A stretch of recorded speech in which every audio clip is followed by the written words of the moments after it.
The 7 Ravens.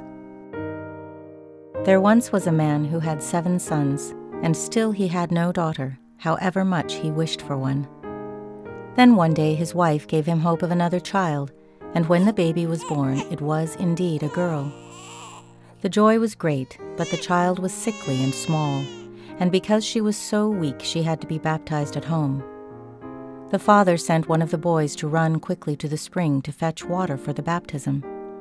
The other 6 ran along with him, and as each of them scrambled to be the first to draw the water, the pitcher fell into the well. There they stood, not knowing what to do, nor did any of them dare go home. When they failed to return, their father grew impatient and said, "Those wicked boys must have forgotten what I sent them to do. They're probably playing games again."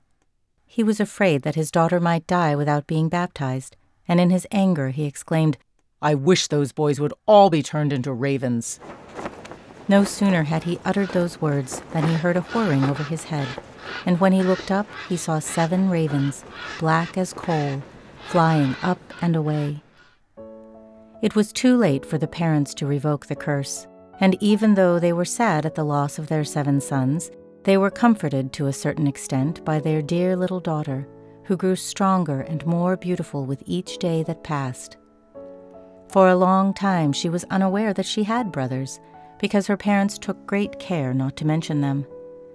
But one day she overheard some people talking about her, and saying that though she was indeed beautiful, she was actually the one who had caused the misfortune that had struck her 7 brothers. Upon hearing this, she was much troubled. She went to her father and mother and asked whether she had brothers, and what had become of them.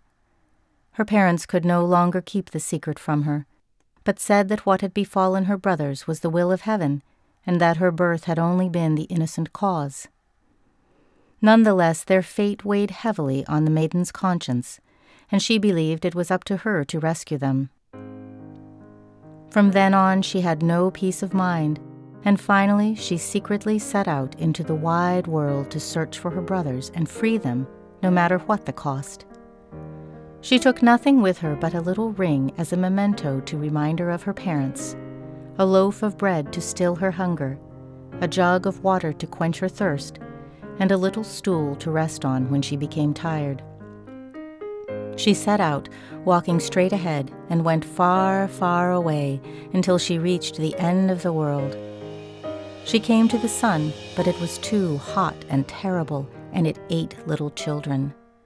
So she turned away from there as quickly as she could and ran to the moon, but it was too cold, not to mention gruesome and wicked.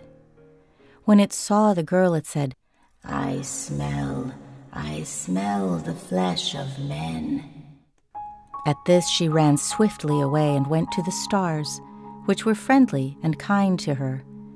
Each one was sitting on its own particular little chair, but the morning star arose, handed her the drumstick of a chicken, and said, "If you have not that drumstick, you cannot open the glass mountain, and in the glass mountain are your brothers."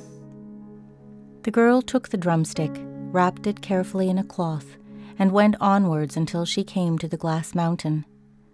The gate was locked, and she thought she would take out the drumstick, but when she began unfolding the cloth, she found it was empty. Indeed, she had lost the gift of the good, kind stars. What was she to do now? She wanted to rescue her brothers, but had no key to the glass mountain.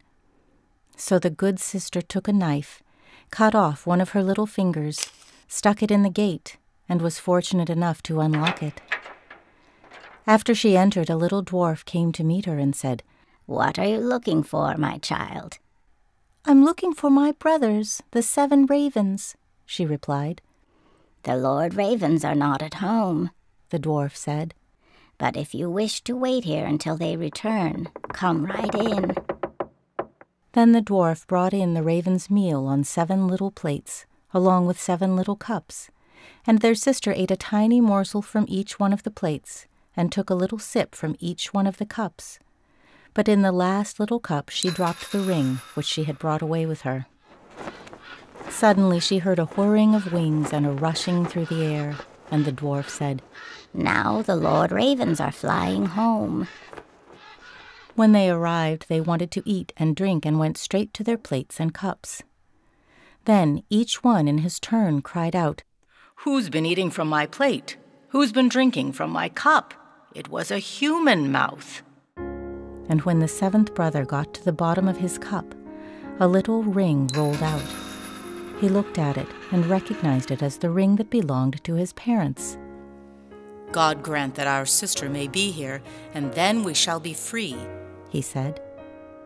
The maiden was standing behind the door, and when she heard that, she came out, and all the ravens regained their human form. They hugged and kissed each other and went happily home.